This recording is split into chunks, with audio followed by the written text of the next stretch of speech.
चलिए हम लोग यहाँ पे देखते हैं क्लास 10th का एक टॉपिक परागन। और ये आपका लैंगिक प्रजनन यानी कि पुष्पी में जो लैंगिक प्रजनन होते हैं उसका एक टॉपिक है परागन, है ना। हम लोग वहां पे देखे थे कि पुष्पी में दो भाग होते हैं, नर भाग और मादा भाग होते हैं। ठीक है, अब देखिए यहाँ पे हम लोग इस टॉपिक को देखने वाले हैं कि परागन होता कैसे है या कहते किसे हैं और ये कितने प्रकार के होते हैं। तो चलिए, आपका स्वागत है Uni Study Hub by M K Pandey में। और देखिए बहुत ही इंपॉर्टेंट टॉपिक है, इसे पूरा देखिएगा, ठीक है, और समझिएगा। तो समझिए कि यह परागन होता है मतलब किस कहते किसे हैं। तीन चीजों पर हम लोग बात करेंगे। पहला बात करेंगे हम लोग परागन किसे कहते हैं, समझिएगा।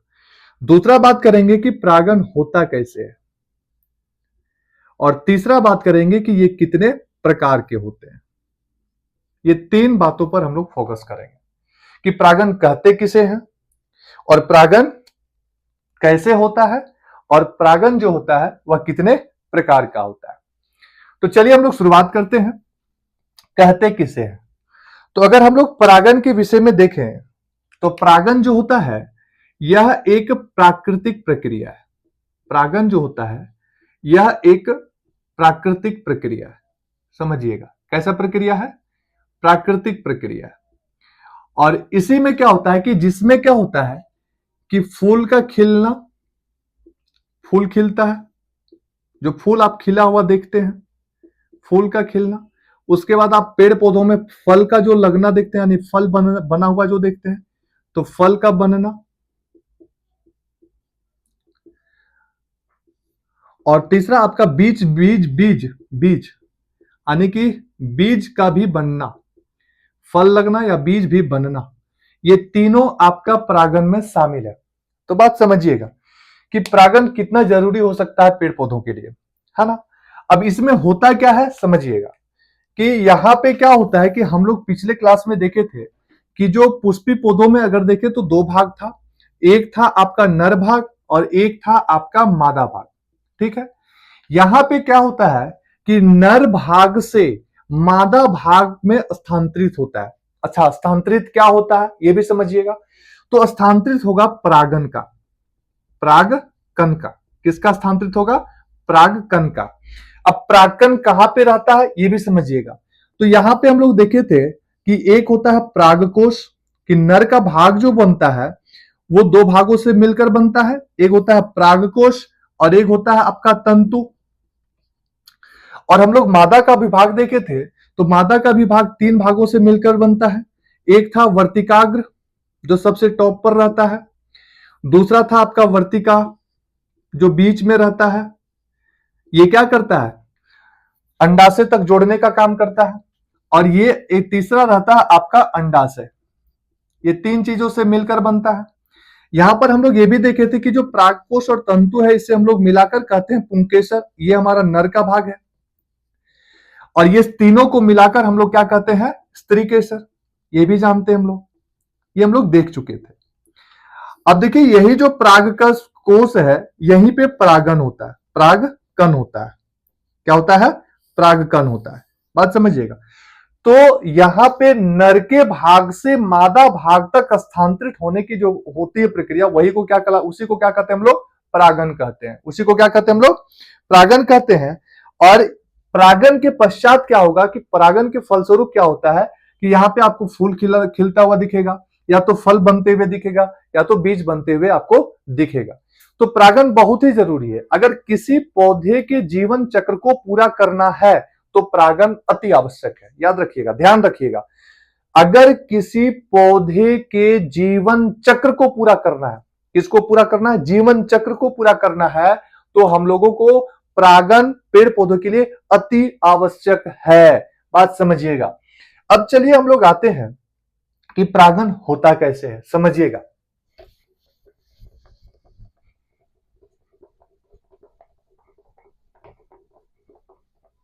परागन होता कैसे है समझिएगा। तो देखिए परागन होने का जो तरीका है, यानी कि प्रक्रिया है, परागन होने की जो प्रक्रिया है इसको समझिएगा, प्रक्रिया को समझिएगा।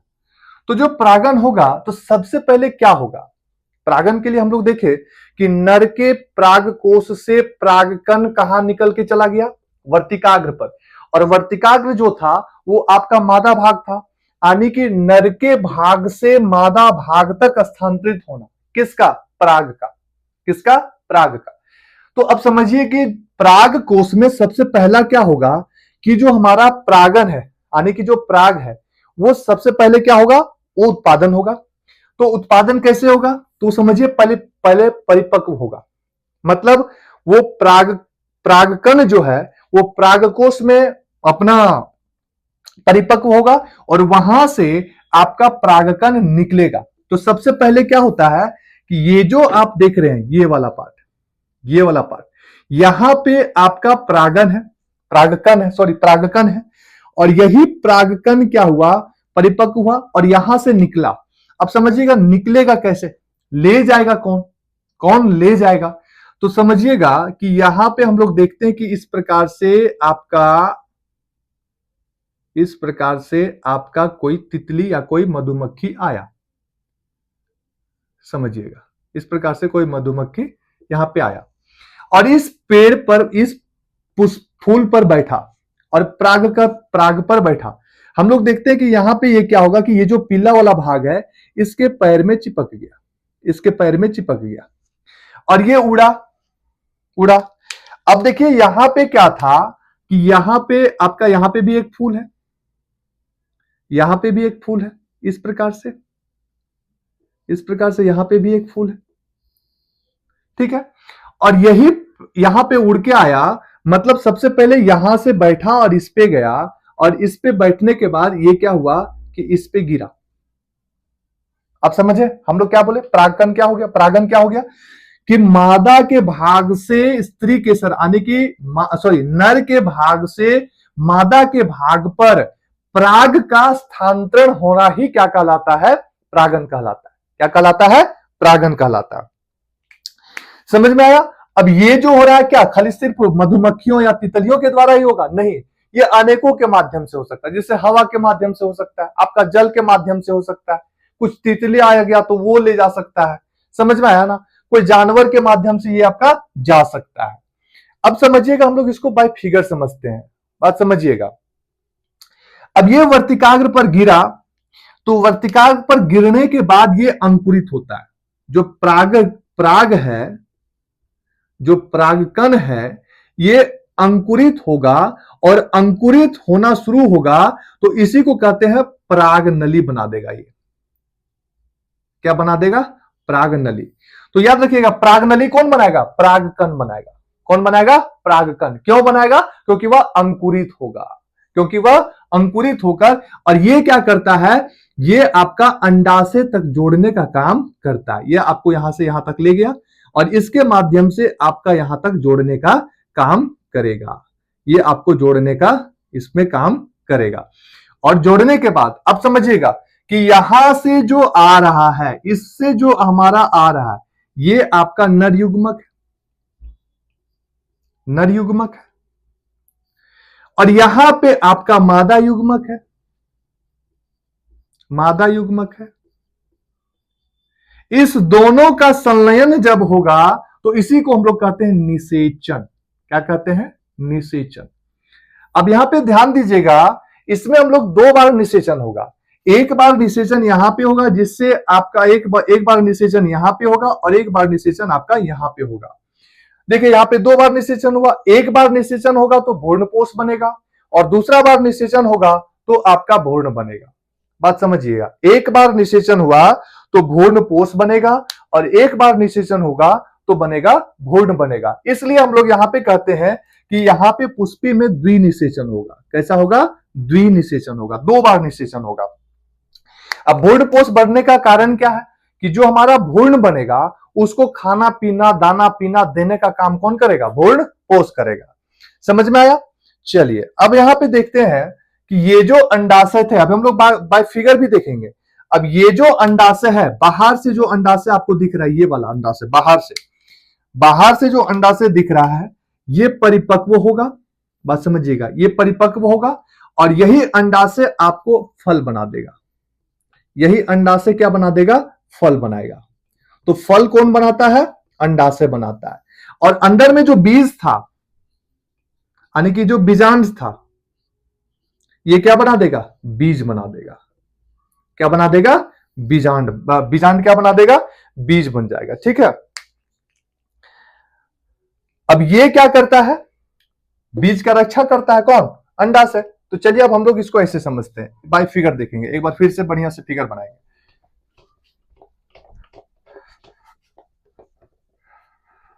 प्रक्रिया को हम लोग समझ लिए हैं, अब फिगर से समझते हैं। ये आपका क्या है, वर्तिकाग्र है। ये क्या है, वर्तिका है। ये क्या है, अंडाशय है। क्लियर, ये क्या है, अंडाशय, ये अंडाशय है।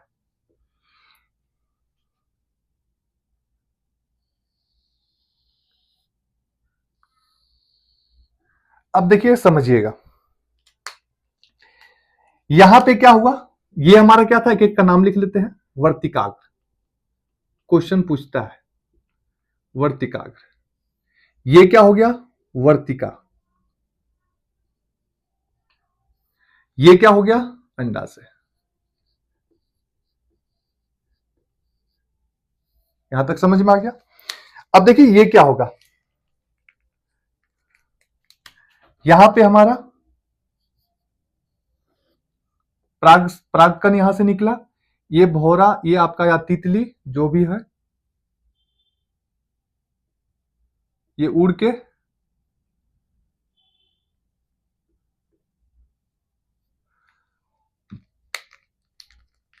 ये परागकण इसके पैर पर चिपका।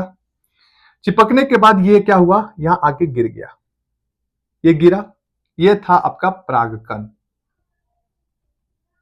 परागकण, अब ये परागकण क्या हुआ कि ये एकदम सीधा धीरे धीरे धीरे धीरे धीरे धीरे आपका बढ़ गया, अंकुरित हो गया। और किसका क्या निर्माण कर लिया, क्या निर्माण कर लिया, एकदम धीरे धीरे धीरे धीरे धीरे बढ़ा, और ये सीधा चला गया इसके पास। ठीक है, देखिए एकदम फिगर बनाना सीख जाइएगा। ये चला गया, यहां पे आपका है, इस प्रकार से इसमें आके जुड़ गया,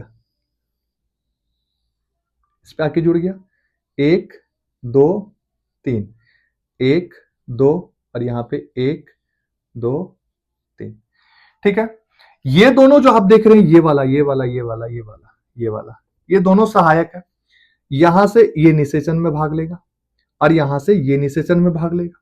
ठीक है, अब निषेचन में कौन, यहां पे देखो, अब देखिए यहां पे ये वाला पार्ट यहां से निकलना शुरू किया, ये वाला देखिए, ये निकला, नर युग्मक। अब देखिए ये जो आप देख रहे हैं लाल वाला, जो हमारा नली बना है, नली बना है ये वाला, इसी को कहते हैं पराग नली। क्या कहते हैं, पराग नली। और ये वाला जो देख रहे हैं काला वाला, इसी को कहते हैं नर युग्मक। ये हमारा क्या है, ये हमारा क्या है, नर युग्मक। ठीक है, और आया, ये आएगा, ऐसे आएगा, और इससे जाके एक यहां पे निषेचन किया और एक यहां पे निषेचन किया। अब समझिएगा, यहां पे हमारा एक एन था, और एक आ रहा है ये, तो एक एन, यहां पे एक हो गया हमारा 2n बनेगा। और यहां पे आप देख रहे हैं कि जो हमारा केंद्र में है, यहां पे 2n है और एक n आया, तो ये बन गया आपका 3n। यानी कि एक बन गया द्विगुण और एक बन गया त्रिगुण। अब यहां पे देख रहे हैं कि द्विनिषेचन हुआ, एक बार आपका बनेगा भूर्ण, एक बार बनेगा भूर्ण पोष, और एक बार बनेगा भूर्ण बनेगा। ठीक है, एक बार भूर्ण और एक बार बनेगा भूर्ण पोष। ठीक है, तो ये था आपका, ये था आपका परागण। ठीक है, ये था आपका परागण कैसे होता है। अब समझ में आ गया कि परागण कैसे होता है। अब परागण कितने प्रकार के होते हैं, ये समझ में आ गया। अब आगे देखते हैं कि ये कितने प्रकार के होते हैं, समझिएगा।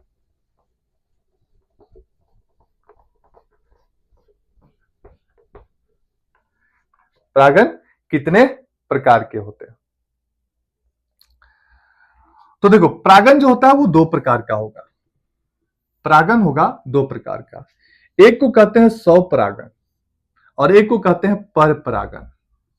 एक को कहते हैं स्वपरागन और एक को कहते हैं पर परागन। जो स्वपरागन होता है यानी कि क्या होगा कि मान लीजिए कि ये हमारा पौधा है, ये पौधा है, ठीक है, इसी में फूल लगा हुआ है, इसी में फूल लगा हुआ है, ठीक है, और इसी में फूल लगा हुआ है, इसका परागकण इसी पौधे पर गिर जाए, समझिएगा, इसका परागकण इसी के पौधे पर का जो फूल है उसी पे गिर जाए, ये क्या कहलाएगा? स्वपरागन। एक होता है पर परागन। पर परागन क्या होगा कि यहां पे दो पौधा है, यहां पे फूल है, यहां पे भी फूल है, हवा के माध्यम से दूसरे पौधे पर गिर जाए, इसी को कहेंगे पर परागन। इसी को क्या कहेंगे? पर परागन कहेंगे। अब देखिए कि स्वपरागन का लाभ क्या होता है। अगर हम लोग स्वपरागन का लाभ देखें तो यहां पे परागकण की बर्बादी कम होगी, स्वपरागन में परागकण की बर्बादी कम होगी और इससे जो मतलब वो कह सकते हैं कि जो फसल का जो गुणवत्ता होगा उसमें सुधार आएगा, ठीक है, उपज में वृद्धि होगी, उपज में क्या होगी? वृद्धि होगी। और दूसरा चीज क्या देखें कि हमको पॉलिनेटर्स पर निर्भर रहना पड़ा क्या, कि क्या यहां से इससे यहां पर आने में किसी पर निर्भर रहना पड़ेगा, लेकिन हवा चला यहीं पे गिर गया, यहीं पे नहीं हवा चला यहीं पे गिर गया, तो ये आपका क्या होगा कि यहां पे पॉलिनेटर्स की जरूरत नहीं होती है, निर्भर नहीं रहना पड़ता है और इसमें कम प्रयास की आवश्यकता होती है। अगर स्वपरागन की बात करें तो इसमें कम प्रयास की आवश्यकता होती है और आनुवांशिक गुणों को अगर देखें तो इसमें कोई बदलाव नहीं होता है। ये इसका फायदा कि सेम आनुवांशिक गुणों का यहां पे होगा, जो इसमें था वही इसमें होगा, जो हमारा इस पौधे में था, इस फूल में था, वही गुण हमारा इस फूल में आ जाएगा। तो ये आपका क्या था कि यहाँ पे परागकण की बर्बादी नहीं होगी, पॉलिनेटर्स पर निर्भर नहीं रहना पड़ेगा, फसल की गुणवत्ता में सुधार आएगी। दूसरा, इसमें आनुवांशिक क्या होगा? गुणों में कोई परिवर्तन नहीं होगा। अब देखिए इससे हानि, कहते हैं ना कि एक सिक्का का दो पहलू होता है, कि अगर उसका लाभ है तो कुछ हानि भी है। हानि क्या होता है कि यहां पे अलग अलग जीन का मिश्रण नहीं होता है और अलग अलग जीन का मिश्रण नहीं होगा तो यहां पे जो बीजों की संख्या होगी वो कम बनेगी, स्वपरागन में जो बीजों की संख्या होगी वो कम बनेगी और इस प्रकार से क्या होगा कि बीज हमारा कमजोर हो जाएगा, बीज हमारा क्या होगा? कमजोर होगा। दूसरा क्या होगा कि यहां पे आनुवांशिक विविधता देखने को नहीं मिलेगा, आने की स्वपरागन में आपको आनुवांशिक विविधता नहीं देखने को मिलेगा। आनुवांशिक विविधता विविधता नहीं देखने को मिलेगा। आनुवांशिक विविधता हम लोग क्या कहते हैं कि जहां पे आपका आनुवांशिक अलग अलग हो, एक ही पेड़ है, एक ही फूल, मतलब एक ही पेड़ का फूल है, उससे हमारा मिल रहा है आनुवांशिक गुण, तो ये तो अलग नहीं है। आनुवांशिक विविधता यहाँ पे क्या होगा? कम होगा और जिस कारण से यहाँ पे कि जो भी बीज बनेंगे या जो भी फल फूल बनेंगे, बीज बनेंगे, उसमें रोगों से, यानी कि रोग से लड़ने की प्रतिरोधक क्षमता इसमें कम होगी। किसमें? स्वपरागन में। स्वपरागन में क्या क्या देखें हम लोग कि इसका हानि क्या है कि अलग अलग जीन मिश्रण नहीं करते हैं। दूसरा क्या है कि यहाँ पे बीजों की संख्या कम होगी और जब बीजों की संख्या कम बनेगी तो बीज कमजोर हो जाएगा। मान लीजिए हमको चाहिए यहां से कि 4-5 बीज बना और चारों 5 बीज में 4 को, 3 एक सही और 3 को कमजोर हो गया, ठीक है। यहां पे और क्या हो जाएगा कि आनुवांशिक विविधता कम होने के कारण क्या होता है? रोग प्रतिरोधक क्षमता जो होगा इसमें कम होगा और इसमें नई किस्म की, मतलब किस्में नहीं बनाई जा सकती है, नया प्रकार का हम लोग नहीं बना सकते, जो है वही बनेगा। लेकिन अगर हम लोग बात करते हैं पर परागन की, बात करते हैं तो पर परागन में क्या था कि एक फूल से, मतलब दूसरे पेड़ का, मतलब एक फूल यहां पे देख रहे हैं कि एक पेड़ पौधा हमारा यहां पे है और दूसरा यहां पे है, तो इससे हमारा स्थानांतरण हो रहा है दूसरे पे, तो एक गुण यहां पे, एक गुण इसका, तो कह सकते हैं कि यहां पे हमारा आनुवांशिक विविधता देखने को मिलेगा, आनुवांशिक विविधता देखने को मिलता है। और पर परागन, अब समझिएगा कि पर परागन में क्या होगा, तो पर परागन जो होता है ये जंतु के द्वारा हो सकता है, जंतु ले जा रहा है, जंतु के द्वारा हो सकता है ना, पशु पक्षियों के द्वारा। तो जंतु के द्वारा, किसके द्वारा? पशु पक्षियों के द्वारा। पशु पक्षियों के द्वारा। दूसरा क्या हो सकता है आपका वायु के द्वारा, यानी कि वायु परागन हो सकता है, हवा चला उड़ के चला गया हवा के माध्यम से। और तीसरा कृत्रिम, मनुष्यों के द्वारा कृत्रिम परागन। ये तीन चीज शामिल है किसमें, हमारा पर परागन में। तो पर परागन में तीन चीज शामिल है, जंतु परागन यानी कि जंतुओं के द्वारा जिसको हम लोग जोफिली कहते हैं, उसके बाद वायु परागन आपका, और एक कृत्रिम परागन। कृत्रिम परागन मनुष्यों के द्वारा बनाया जाएगा, वायु परागन हवा चला, हवा के द्वारा यहां पे चला, इससे उड़ के आ गया इसमें। और जंतुओं के द्वारा क्या हुआ कि मान लो कि कोई जंतु आया, इसका फल खाया, इसको खा लिया, इसका बीज क्या हुआ, चला गया, और वो उगल जाके वहां से उगल दिया दूसरी जगह, पेड़ पौधा बन गया, फिर वहां पे उसका फूल निकलेगा, फिर उस पे होगा। ठीक है। अब इसका लाभ क्या होता है कि आपको देखेगी, आपको मिलेगा कि पर परागन जो होता है, तो पर परागन से नए नए पौधे की किस्में बनाई जाएगी। दूसरा क्या होता है कि इसमें एक लिंगी पौधे पर परागन में शामिल हो सकते हैं। अब हम लोग यहां पे बात किए थे कि एक लिंगी द्विलिंगी किसे कहते हैं, कि मान लीजिए इसमें सिर्फ मान लीजिए इसमें सिर्फ पुंकेसर है, ओनली पुंकेसर है, और इसी पौधे में हमारा दोनों में पुंकेसर है, संभव है, नहीं होगा। लेकिन यहां पे पुंकेसर है और ये हमारा स्त्री केसर है, तो संभव है, आराम से संभव है कि यहां से पुंकेसर और स्त्री केसर, यानी कि एक लिंग जो हो, एक लिंग में भी हम लोग क्या कर सकते हैं, एक लिंगी पौधे में भी परागन हो सकती है।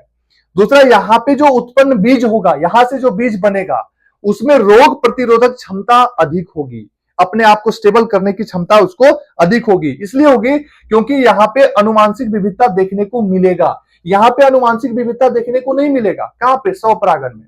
लेकिन पर परागन को अगर हम लोग देखें तो यहां पे आपको अनुवांशिक विविधता देखने को मिलता है, और यहां पे आपको अधिक बीज बनेगा, बहुत अधिक बीज बनेगा। अब थोड़ा सा नुकसान भी है, कहते हैं ना, थोड़ा सा कुछ नुकसान है। तो नुकसान क्या है, तो चलो भैया, यहां पे हम लोग देखे थे कि स्वपरागन में परागकण की बर्बादी नहीं होती है, तो वो परागकण की बर्बादी नहीं हो रही है, लेकिन बीज हमारा तो कमजोर बन रहा है। लेकिन यहां पे पर परागन में क्या होगा कि बीज की बर्बादी अधिक होगी, लेकिन बीज बढ़िया मिलेगा। रोग प्रतिरोधक क्षमता यहां पे नहीं है, रोग प्रतिरोधक क्षमता यहां पे है। नई किस्म के बीज नहीं, नई किस्म के पेड़ पौधे नहीं बनाए जा सकते, नई किस्म के पेड़ पौधे बनाए जा सकते हैं। समझ में आया। दूसरी बात, आकर्षित करने के लिए, मान लो कि यहां पे हमको चाहिए, तो आकर्षित करने के लिए, आकर्षण करने के लिए पेड़ पौधों में सुगंधित, मतलब जैसे यहां पे आप मान लो इसको, किसी को आकर्षित वैसे आकर्षित कर लेगा नहीं, इसमें सुगंधित होना चाहिए। आकर्षण मतलब दिखना बढ़िया चाहिए, तो इसके लिए अलग से इसमें आपको क्या हो सकता है कि महंगा पड़ सकता है, इसको अधिक एनर्जी लग सकता है। समझ में। तो दो चीज है। लेकिन अगर हम लोग अगर बात करें कि कौन सा परागन सबसे बढ़िया है, कौन सा परागन सबसे बढ़िया है, हम लोग अगर बात करते हैं तो हम लोग बात करेंगे कि पर परागन जो होता है वो सबसे बढ़िया होता है।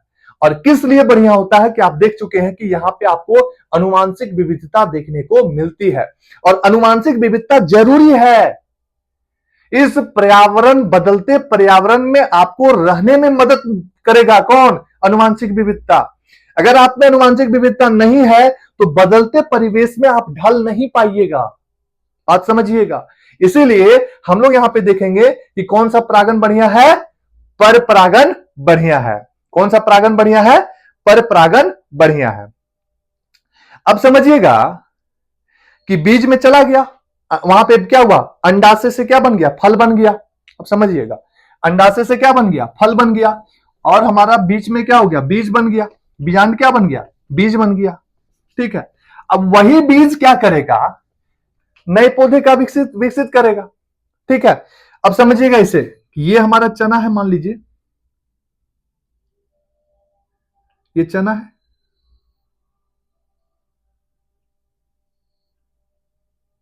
ठीक है। अब इसको खोल दें हम लोग, इसको खोल देते हैं, समझिएगा, ऐसे खोलते हैं,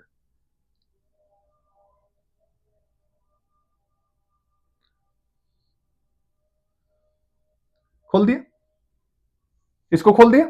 अब देखिए,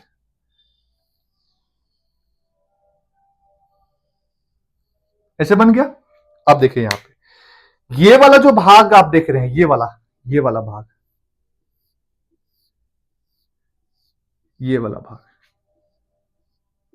ये वाला भाग, ये वाला भाग जो देख रहे हैं, इसको हम लोग कहेंगे बीज पत्र। इसको क्या कहेंगे? बीज पत्र, बीज पत्र। और इसी भाग को हम लोग खाते हैं बाबू, इसीलिए हम लोग कहते हैं ये खाद्य संग्रह है। क्या कहेंगे इसको? खाद्य संग्रह, खाद्य संग्रह। ठीक है, अब यहां पे ये वाला भाग देख रहे होंगे, ये वाला भाग, ये वाला भाग देख रहे होंगे, ये वाला ऊपर वाला, और एक नीचे वाला भाग दिख रहा होगा। जो ऊपर वाला भाग है इसको हम लोग कहते हैं प्रांकुर। क्या कहते हैं? प्रांकुर। और नीचे वाला भाग है इसको कहते हैं मूलांकुर, मूलांकुर। ठीक है, ये जो प्रांकुर आप देख रहे हैं, यही आगे चलकर आपको हम लोग कह सकते हैं कि ये प्रोह है, भावी प्रोह कहते हैं इसको, भावी प्रोह कहते हैं। ठीक है, भावी प्रोह हो गया, है ना। और ये आपका हो गया भावी मूल, यानी जड़, भावी मूल। समझ में आया? तो मूलांकुर ही क्या बनता है, यानी कि भावी मूल या जड़।